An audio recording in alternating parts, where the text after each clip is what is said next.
Howdy everyone, how is it going? We are live here on the Technicolor Mike B show with another Monster Monday design. It's been a while since I've done a Monster Monday design, and it felt like it was time to do another. And since we are in the back to school season, I thought it would be an appropriate time to talk about the monsters at school, also known as bullies. So bullying is unwanted, aggressive behavior among school-age children that involves a real or perceived power imbalance. The behavior is repeated or has the potential to be repeated over time. So yeah, I am a child of the 80s. Yeah, that is my decade. Some people think, oh my gosh, I thought you were younger than that. But no, I went to school during the 80s, graduated from high school in 91. So I definitely consider the 80s to be my decade. And I think it was a different time back then, that good or bad, I guess for bad, that a lot of behaviors that are now deemed unacceptable were considered the norm back then, that the whole stereotypical male and female relationship was the norm. That men were in control, they had the power, women were the subservient, they were there to give their husband what the husband wanted when he came home from work. And I think that a lot of that attitude made its way to school. So yeah, there are different types of bullying, and one of the websites I was looking at said that it can be really categorized into 4 different types. One type is the verbal bullying, saying or writing mean things about someone. So that is the laughing, the name-calling, the spreading rumors, the mocking, making threats.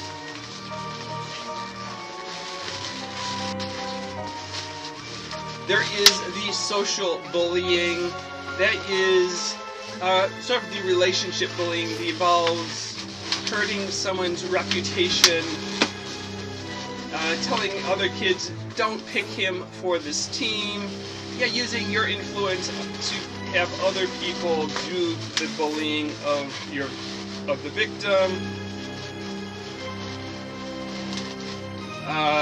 Third type is physical bullying. That is really the hurting of the person, the pushing, the shoving, the hitting, the stealing.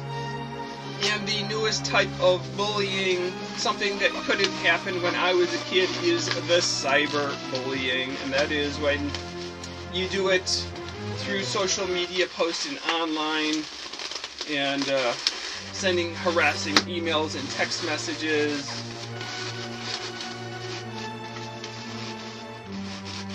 So yeah, like I said, I don't think bullying behavior was quite as prominent in the news back when I was a kid. I don't know that we really paid as much attention to it.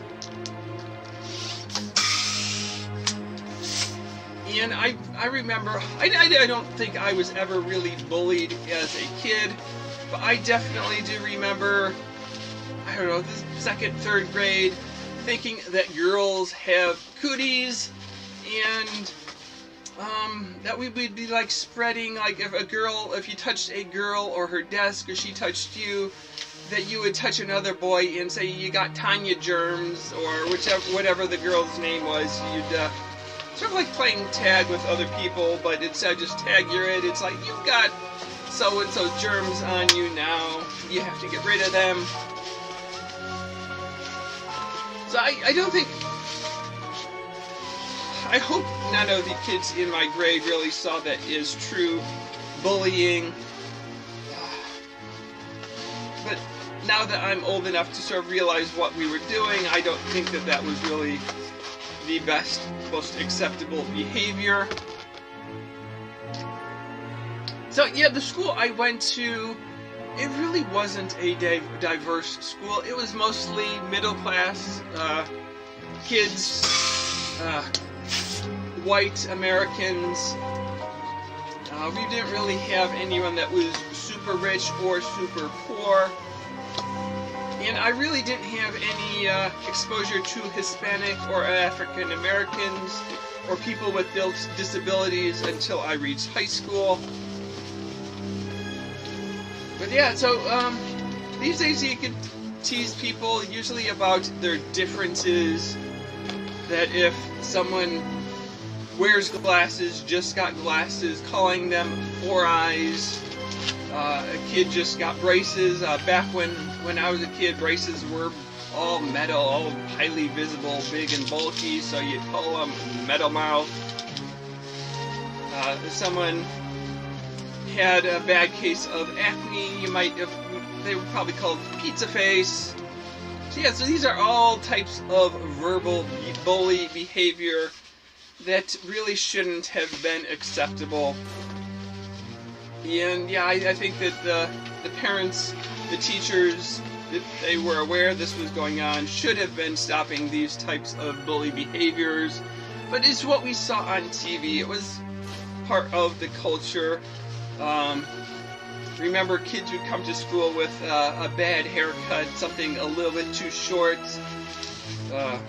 something a little bit uneven, and you might make fun of their haircut. If kids are the smartest kid in the class, you might call them a brainiac and tease them for one thing or another. You might call them a teacher's pet. If kids were not as smart, they failed a test, you might call them stupid, the dunce. Kids could have been overweight, bad athletics, sports. Yes, I was never the biggest sports fan. I didn't like having to catch a flying baseball. I thought it would hit my fingers or whatever, or I'd drop it. I didn't want to have kids making fun of me for losing the game, for dropping the ball, so I always wanted to play out somewhere that kids were less likely to be hitting the ball, so I wouldn't have as many chances. And yeah, I wasn't going to play first base, one of those important positions for tagging people out. These days, there are other things that are brought up. I don't remember any LGBTQ issues when I was a kid. I really don't think I knew what it was till I was in college. At least I wasn't paying attention to it. We definitely didn't have the transgender issues that kids are dealing with today. And like I said, well, all of the kids in my school were middle class, and as far as I know, they had all traditional families, so they didn't have two fathers, two mothers, a lesbian or gay couple that had been their parents. So yeah, I probably grew up at a lucky time, but also in an unlucky time because, like I said, I think the TV shows, we watched Popeye cartoons on TV, and Popeye and Bluto were always fighting each other. We watched The Roadrunner and Woody Woodpecker, and a lot of shows of antagonistic activities, dropping anvils, using explosives to get back at your enemy. I don't think it's too unreasonable to think that some of that played a role in how we behaved in school. I remember in high school there were the hazing activities. If you wanted to join the marching band, they made you wear these goofy t-shirts. The swim team all shaved their heads. So yeah, the hazing, I don't think that was again, another activity that was as big or as disallowed, that is what you do when someone wants to join your group. You make them go through some kind of a ritual to humiliate them. I know when I was in college, we had an organization on campus, and their hazing was members had to get drunk, and we did have a student die of alcohol poisoning my freshman year in college. Yeah, so that is sort of like the beginning of when I think I was aware of hazing as having consequences. I now know, like, I hear more stories on TV of teen suicide, a kid who felt they were being bullied at school just too much and it wasn't worth living. So yeah, it is something that is now more forefront in our awareness that bullying is going on, and it is inappropriate behavior. Those are your monsters at school. So if you're going back to school, if you have kids going back to school, be aware of bullies and bullying behavior, and making sure your kids know how to cope with it, what to do, and how to sort of protect other kids who are being bullies, to stand up for those kids, to pick them for your team, to have lunch with them, become their friend, and show them that, hey, there are people in this school who care about you, and don't worry about what the other people are saying.